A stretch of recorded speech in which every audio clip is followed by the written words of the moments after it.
Bigla na lang daw nanlamig ang mister nitong si Hazel. Ang masakit daw ay nadiskubre niyang nambababae raw pala ang kanyang asawang si Jojo. Nalaman niya yan matapos masilip nitong si Hazel ang cellphone ni Jojo. Nga lang, parang binaliktad pa raw si Hazel ng mister niya. At ang dahilan ni Jojo, kaya siya nambababae, ay nagsasawa na raw siya sa pag-uugali ng misis niyang si Hazel. Ganun? Okay. Mula po sa Cebu, kausapin na nga natin. Hazel, magandang gabi sa'yo. Good evening po sa lahat ng nakikinig. Hazel, ano nangyari? Gano'n na kayo katagal na mag-asawa nitong si Jojo? 8 years. 8 years na. May mga anak na kayo? Oo, isa, babae. Ano na siya, 9 years old. Oh, malaki na rin, ano? Ito bang pangyayaring ito, bago-bago lang o sa loob ng 8 years sa pagsasama ninyo? First time? First time o ano na pala ito? Ano ba? May issue na before, pero tinatanggi niya yung mga sumasama siya sa, sa friends niyang, sa babaeng katrabaho niya, di niya sinasabi sa akin. May issue na, yung mga selos-selos ganon. So, pero never na nagkaroon na yun. May nahuli akong nag-I love you siya sa iba. So, gusto ko lang i-share kasi never ko to sinabi in public yata. So, sa mga common friends ko lang kasi I'm preparing talaga for vowsy. Kaya talagang inaano ko siya kung paano ko na-collect yung evidence talaga. So, nung nahuli ko siya, pinaalis ko siya sa bahay noon. Pero bago siya umalis sa bahay, sinabi ko kasi sa kanya na nasa akin yung ebidensya na may babae ka. Tinan ko kay maman, kay sabyanan ko. Tapos sabi niya sa akin, wala talaga yun. Tignan mo yung cellphone ko. Wala. Kasi nga dinilit niya. Pero meron na akong napicturean ko na. Ang nangyari, nag-agawan kami ng cellphone sa harap ng nanay ko. Kinuha niya yung cellphone, dinilit niya, so nawalan ako ng ebidensya. And I was praying to the Lord. Sabi ko, Lord, hindi ko kilala yung babae. I-reveal mo sa akin yung pangalan, yung muka, sino siya. And nagplano ako kung paano ko makuha yung ebidensya. Pinagplanuhan ko talaga. Bumili ako memory card kasi yung sasakyan nasa kanya. So nung pumunta siya sa bahay, bago ko nung umaga, hinatid ko pa yung anak ko, mainit yung araw. Pagdating niya, umulan ang lakas. Tapos tinark niya yung sasakyan doon sa malayo sa bahay namin. Eh di nung pumunta na siya sa bahay, pumunta agad ako sa sakyan. Meron akong susi, in duplicate, pero wala siyang alarm, di siya nagana. So, nung pag-open ko, tumunog siya. Tapos pray ako ng pray na nasabi ko, huwag sanang marinig. Ang lakas talaga ng ulan, may kulog-kulog pa. Tapos sinanap ko yung memory card, pinalitan ko ng bago para makuha ko yung memory card. Eto na. Kuya, pero nung nakuha ko na, hindi ko makita na wala siyang babaeng pumapasok sa sakyan. Pero, nag-reflect yung chat sa Telegram dun sa may dashcam. Galing. Tapos tinawag ko yung kapatid kong IT. Pina-zoom in niya, pinalinawan niya. And then sabi niya sa akin, natatandaan ko talaga yun. Sabi niya, masakit to pero sana makayanan mo. Nabasa ko dun. Na, may video, yung finger niya, nakikita sa keypad kung nagtatype siya ng LOVE, nag-update siya sa babae. So, doon ko na totoo, hindi ako nag-hallucinate. Yung sinasabi mong wala yon, totoo lahat yon. So, nung time na yon, nasa galit ako. Gusto ko talaga mag-file. Talagang galit na galit ako. Tapos, nung nag-file ako, punta ko sa PNP. Pag uwi ko, ito pa, grabe talaga si Lord sa buhay ko, na ni-reveal niya lahat. Yung counselor na nakausap ko po, tinanong niya ako, sabi niya, sino yung asawa mo? Patingin nga. Never ko po na-meet yung counselor ko. First time lang yun, nung ika-counsel niya ako that day. Tapos sabi ko, ito po yung kabit niya. Pagkita pa lang niya, sabi niya, oh my God, I know her. Uy! Hindi ko kilala yung oo. Sabi niya, oh my God, I know her. Nagkaroon ako ng very yung asawa rare. Mo? Hindi niya kilala asawa ko, hindi niya kilala yung babae. Pero, I mean, hindi niya alam na kabit yung babae. Pero, nung pinakita ko, nakilala niya. Meron na kami something in common na. Okay. So, grabe. Tapos yung babae, Pinagtulungan namin ng mga friends ko, sabi nila sa akin, 30 minutes lang bigyan mo ko ate, mahanap namin yan sa social media. Mm-mm. Kasi nagbebenta sila ng insurance. So for sure, meron silang public Facebook account. So doon ko na nakita, oh my God, siya yun talaga, yung nakita ko sa Telegram. Siya nga ba talaga? Hazel? Yes. Oo. Sandali, para naputol tayo Yes. dun sa counselor 'Di ba? Nasabi nung counselor, sandali, kilala ko, pamilyar ito. Anong Yes. connection nila? Nung counselor mo, ha? Hindi sila magkaibigan? Oo. Hindi, no. Yung mama ng babae, katrabaho niya dati. Nakikita-kita. Galing, ano? Grabe talaga. Yes, kaya nga nagulat siya, hindi, walang anak yan, single yan, gento 30 years old, parang nasa 30 yan, 29, 30 something. Okay. Gento yung niya, ganyan. So, na-reveal sa akin na, Pati vital kasi naghahanap statistics? ako sino yung pwedeng tumulong sa akin, makilala ko kung sino yung babae. Yung talagang yung background niya, gano'n. Nagsunod-sunod Hindi na ako na. mag-hire ng detective. Ang galing, no? Investigador yan siya. Grabe, ang galing. Ang galing. Grabe, ang galing. Kaya naniniwala ako na close to the broken-hearted talaga si God. I-reveal niya sa'yo kahit di ka magpakahirap. Yes. Oo. Kasi walang tumutulong sa akin eh. Uh-huh. Sabi, binigay lang yung sa Telegram, nagtugma yung picture, yung pangalan, binanggit sa akin na manager nga daw sa insurance company yon. Ayaw nila akong tulungan kasi kaibigan nila yon yung asawa ko. Ayaw nila akong tulungan. So, papaano, sandali, wala. Hazel, papaano nagkakilala yung asawa mo tsaka itong babaeng ito? Nagkakilala sila nung lumipat sa bagong insurance company. Parang pinoach, ganon. So, ibang branch siya, silang dalawa, dun sila nagkakilala. Kasi nag-training, ganyan. So, daw siya doon, nagpapa-mentor. Tapos sinabi pa niya doon sa coworker niya, umiiwas daw. Pero, paano umiiwas? Nahuli na kayo, na may picture pa, na magkasama kayo, pinakilala pa sa tatay. Kasi hindi ko maintindihan kung iniiwasan, bakit dumating sa point na may meet the father na. Sandali. Yun yung Hazel. Okay. Ito yan yung mga details na hinahawakan mo. Pero dito sa punto na si babae, alam ba na meron ng asawa itong si Jojo? Alam niya ba niya? Alam niya. Hindi niya alam. Alam niya. Kasi, alam niya. Kasi yung circle of friends ng babae, parang naging isang team na sila eh. So yung mga kaibigan ng asawa ko, nakilala ko sa dati pang insurance company niya, nakasama din nung babae ngayon, alam nila. At sinabi ng asawa ko na, single yan, wag mong anuhin yan, ganyan. Kasi alam Pero nilang lahat na pumatol yung marriage babae. ako, na married ako. Pero pumatol yung Hindi babae, ko- di ba? Pumatol pa rin yung babae kahit alam niya na may asawa. Yes. And then, nalaman ko na yung background ng babae na sinabi sa akin, may nag-reach out sa akin ng mga katrabaho niya before na yung iniwan niya na company kasi para lumipas siya sa kabilang company. So, yun yung nag-reach out sa akin na mahilig nga daw siya sa mga patagong relationship. Pinapakilala niya as pinsan, ganon. Itong girl to, ha? Baka Yes, nata-challenge siya sa yung ganun. girl, Nata-challenge siya sa ganun, Oo. boy. The thrill Yung mga of ganun. getting caught. Yes, yung Oo, girl. oo, Kasi oo. may post pa po siya. Ito pa yung nakakagigil. Nung nalaman ko lahat, nakita ko na may nagla-like siya, nag-heart. Tapos nung nalaman ko yung pangalan ng babae, ang bilis ng asawa ko mag-delete ng mga heart comments niya. Galing, ha? Tapos, ang bilis. Tapos, akala niya, hindi ko din malalaman, hindi ko matatrack kung nasaan siya. So, for how many months na-track ko kung nasaan siya, na sinasabi na nasa Alabang siya. So, sinayang ko lang siya na parang tingin niya sa akin na gumagawa ko ng kwento or what. Pero di niya alam, tinatrack ko siya. Ang hindi alam, sinasabi ng asawa mo, nasa Alabang siya, pero Pero- nandun pala siya Pero sa hindi. Makati. Ay, Oo, nasa Makati. Makating babae. Nasa Sa condo pala siya, nasa condo siya. Nasa condo. Sa Las Piñas. Sa Las Piñas. Kinondo niya yung babae? Oo. Tinago niya sa I'm kondo? not sure. Yan ang hindi ko kasi nung nagpunta kami sa admin, ayaw nila ibigay kasi private, privacy Yeah. yun eh. Okay. Data privacy. Yes, yes. So, Oo. hindi mo pwedeng makuha. So Hazel, ito, ayon dyan sa mga kwento mo, no, sa mga details, hawak mo na nga, totoo.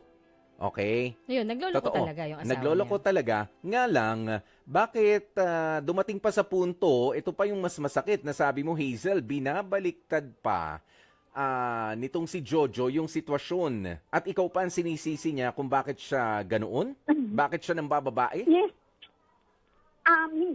Hindi niya inaamin until now na nambababae siya. Binabaliktad nako. niya na parang, maano ka, gawa-gawa ka ng kwento. Parang pinapalabas na praning lang niya, siya.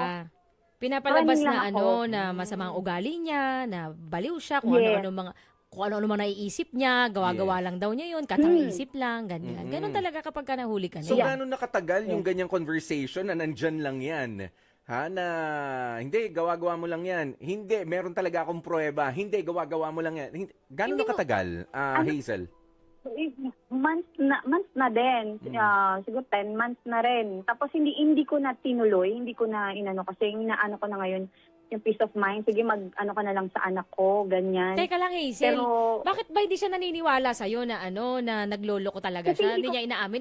Wala ka bang ebidensya? Wala kang resibo na isasampal mo sa kanya na, di ba? Eto, nagloloko ka, kitang-kita na nga, di ba? hindi ko binibigay sa kanya Ba't yung di mo video. binibigay? At saka kasi ang point ko, kapag dating namin sa court, alam niya na kung paano siya magde-defend. Mhm. Mm. Kasi sinabi sa akin ng abogado, hindi mo lahat pwede hindi mo pwede i-reveal pa kahit yung pag-common ng location niya, hindi mo pwede sabihin. Kaya hinahayaan ko siya. Okay. May balak pala Kasi, siyang kaya nga, sa korte. Hindi, piniprepare ko siya for court. Mhm. Ngayon until now, hindi ko inaano kasi manungalay natin na magbago isip ko, may gawin siya sa akin. Yun na lang yung huling bala ko, di ba? Okay. Tapos Pero, sinabi ko pa nung so, safe na yung mga Hazel, yung mga Ebidensya. mga Oo. documents kung mm, well, documented na kasi, 'di ba? Sabi mo nga meron ka ng video, meron ka ng pictures pa, video. Oo. 'di ba? Tapos meron ka pa nung mga GPS. GPS location niya noon. Screenshot yon everyday, sinaga ko yun. Yes. Oo, nandoon na tayo pero I'm glad na ikaw ay kumukonsulta sa abogado. Oo, maganda. Para kasi naman ang abogado, ano yan kumbaga strategize niya yan Correct, Pero at maganda. least magiging material yan. Kapag ka bubuin nyo, palalakasin nyo na yung kaso. Well, that's another Malakas ang niya doon, laban niya doon yes, kapag conversation. ganyan. Pero Hazel, are you still living together? Hindi.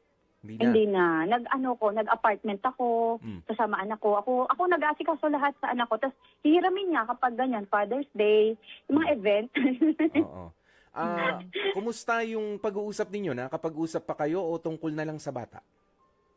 Tungkol na lang sa bata, mag-cha-cha-cha, hiramin niya, ganun. O nagpadala siya nung bayad sa utang niya. O May utang yung pa siya? para sa anak niya. Oo, may utang pa siya. Ay, Yung may utang mga sa'yo? cash loan. May utang pa siya sa... Mga parang- cellphone. Ano yung credit card, DJ, ganon? Oo, credit card. Alam mo, DJ Maki, sabi niya, sinasabi niya sa iba na hindi daw ako supportive, ganyan. Kung di ako supportive, yung sinabi mo pa lang na makikikaskas ka ng cellphone, gusto mo ng sasakyan, hindi ko gagamitin pangalan ko sana. Hindi ako, hindi Diba? pa papayag, diba? Oo. Tapos naku? Nang- Paano doon, yung sa babae niya, siya ang gumagastos? Sabi mo kasi nakikikaskas lang Oo, sa'yo. Wala kasi- naman siyang pera, di ba? So, nakikikaskas lang sa'yo. May- Paano sa babae siya meron siyang gumagastos o credit- yung babae ang gumagastos sa kanya? May credit card siya, pero gumagastos din kasi basa ko sa chat, nagpapabili siya ng gamit. Doon sa babae? Sa Tapos, babae? kilala ko siya kasi sa babae, oo. Tsaka hindi niya Napakaskas afford din. magkokondo kasi matagal kami. Baka yung Matagal babae kami mapera. nag-asawa. So, Mapera ba yung babae? Yes, mapera. Manager. Oh. Siguro yung mga kikita niya, mga $500,000 na, Ay. gano'n. So, easy na lang Kaya sa kanya. pala. Tsaka nabanggit sa akin nung mga katrabaho niya before na expensive daw talaga magbigay, mag-gift yung babae. Branded daw talaga. Oo. Mm. Ikaw, kumusta ka ba magbigay? May pakotse ka naman. Kaya nga, nagpapakaskas ka nga ng cellphone eh. Oo. Ayun na nga Nagpakasal yung ka pa ano nga ko eh. Kaya nga. Nung kasal nyo ba, kumusta ang Hindi, pagchismisan lang natin ha. May lechon Nung ba kayo kasal nung ninyo, kasal? oo, nung kasal ninyo, sino mas malaki ginastos? Hazel. Half yun, parents. Parents Parents. both. Kasi hindi kami prepared noon, nabuntis ako noon. Tapos pinipilit niya ako na magpakasal. Ayoko nga. Kasi alam ko na breadwinner siya, alam ko na parang nung time na yun kasi gusto ko, harap-harap lang. Mm-mm. May nabuo. O, tingnan mo Ayun yung ngayon. lesson. Tinan mo ngayon, te. Di ba? Papabawsi ka tuloy. Di ba? Nang dahil Ang harot mo kasi eh. harot-harot lang. Harot-harot. Bumabawsi. Yun yung natutunan ko. Hmm. At sinasabi ko din sa iba, na pag pumasok kayo sa relationship, date to marry, hindi yung date lang. At least ngayon may Iba kasi natutuhan ka na talaga. ganyan at ipapasa mo yun sa anak mo. So, pagsabihan mo yung mga anak mo na ganito, anak ha, huwag kayong gagaya sa tatay ninyo. Ganyan. Okay. O eto, merong makakausap tayo, may gustong mag-react sa kwentong naririnig niya. Ayan, itong si Murpha. Murpha, magandang tanghali. Gabi sa'yo. Nasanay, sorry.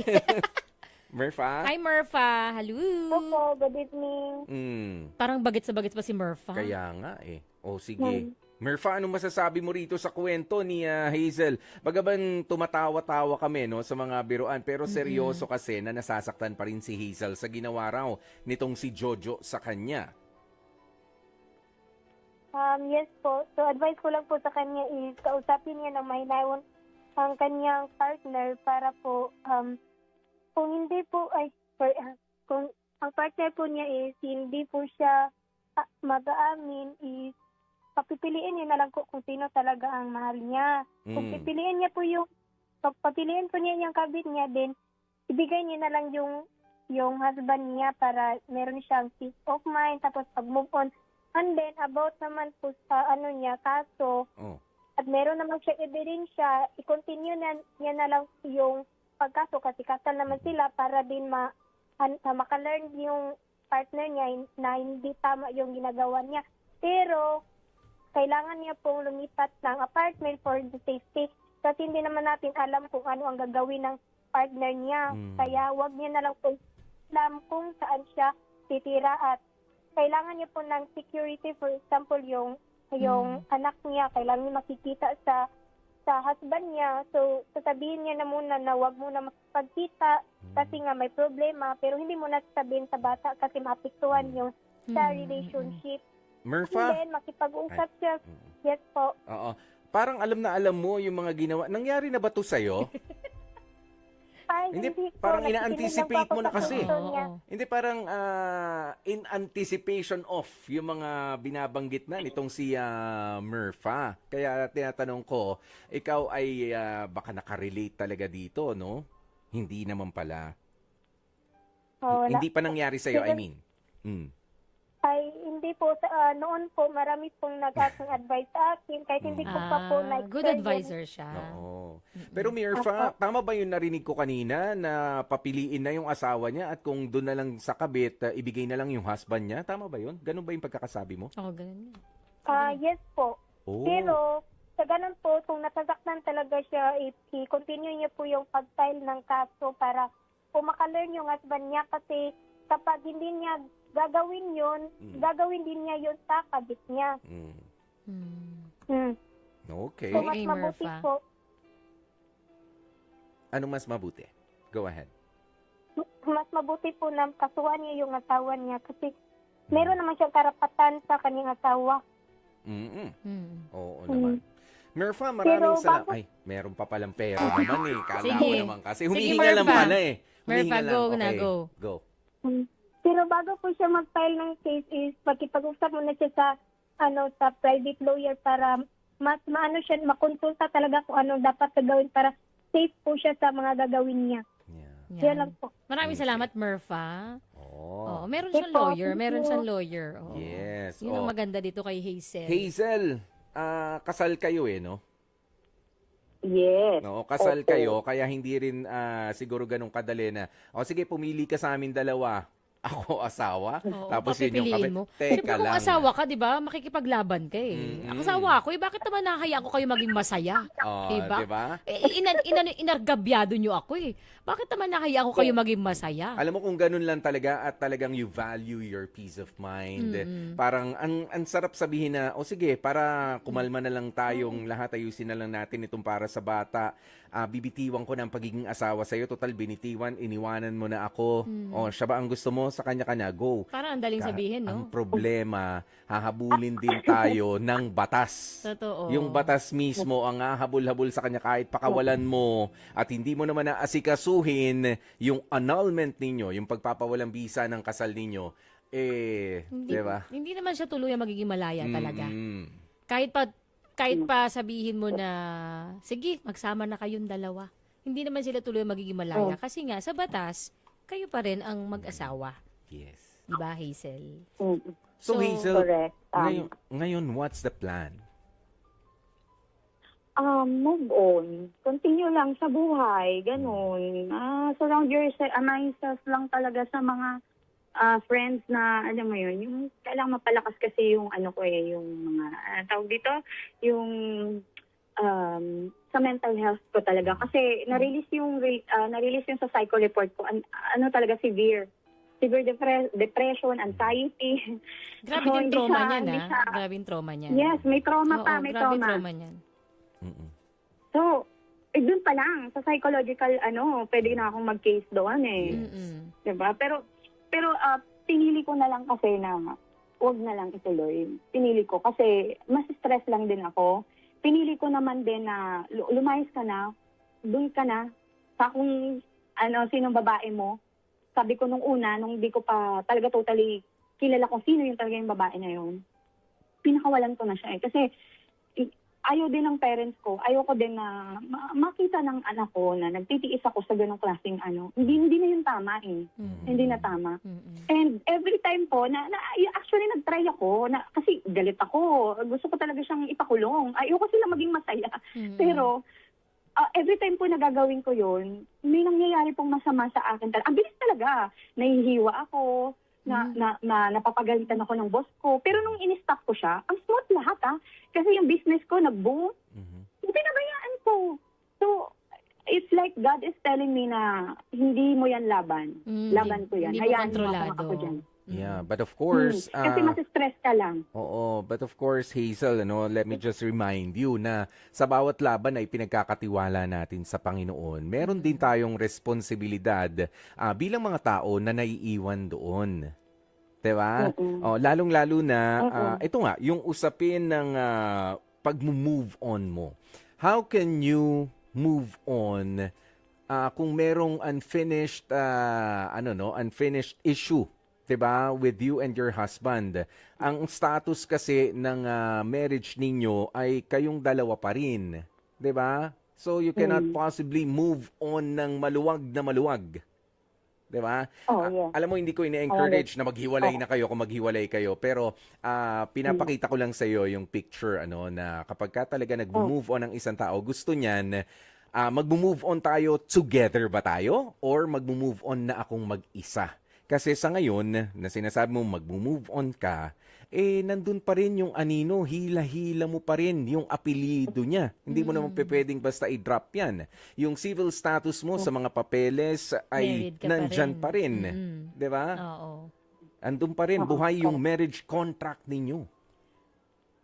Ayun nga po. So, naisip ko na din yan. Pero kasi ang mahal talaga ng annulment dito sa Pilipinas. Yes, I So, know. Oo. ilalaan ko na lang sa sa business. At saka, ang nasa isip ko din yan lang yung pangahawakan ko. Na, ginanyan niyo ako, mahabang buhay kang kabit. Parang ganun yung nasa ko, habang buhay kang hindi ako habang buhay kang kabit. Ganon. Pero, nire-remind ko din, binabalikan ko pa rin na masama pa rin kasi yun. Masama pa rin. Pagka dumating yung time na afford ko na yung mga ganong, ang mahal kasi talaga. So, magsa-file. Of course. Saka siguro Kasi- pagka hindi ko nagkatagpo naman- si Hazel ng bago, baka sakaling, Yes. pagka nakakilala ka ng bago, umibig ka na naman. It's my Diba? turn. Oo. Di ba? Baka mali mo, Pero, sagutin oo, yung pero annulment. O, di ba? Paghatian yung Pero dalawa. now, kasi Pero hindi rin. baka mamaya ako yung hanapan ng butas. Sabihin, ikaw nga yung Yeah. di Oo, na yun baliktad din. ako. Hindi. Oo, hindi pa rin pwede Hindi yan. talaga. Nag-aano ka na? Anong tawag mo rito? Sabi mo harot-harot? Oo, Tapos naghaharot-harot ka. nasa bawal proseso yun. pa lang yung annulment, hindi pwede. Oh. Hindi pwede yun. Oo, hindi pa. O di, Hindi. di mag-ipon ka na. Tiis lang. Mag-ipon ka na para Pero syempre, magpaano ka ng annulment. ang nagugustuhan ko naman dito kay Hazel, sige, mag-move on na muna ako. Tutuloy ko lang itong buhay kong ito. Kumbaga, Hazel, ang gusto mo lang sa ngayon, ayaw mo na nakafocus ka sa kanya kasi hindi na siya babalik. Tama ba? Kasi kung babalik yan, Oo. nagpumilit na yan, nangatok Oo. na yan, naglumuhod na yan. Ginawa niya ba yon? Hindi. Actually, pag pinapasya niya yung anak ko, umuwi yung anak ko na binibilhan niya ng mga best mom, ganyan pag nagpapadeliver yung anak ko ng pagkain, may pasobra, para saan? Sa akin, grabe na yung pinagdaanan ko sa'yo. Ayoko na bumalik doon.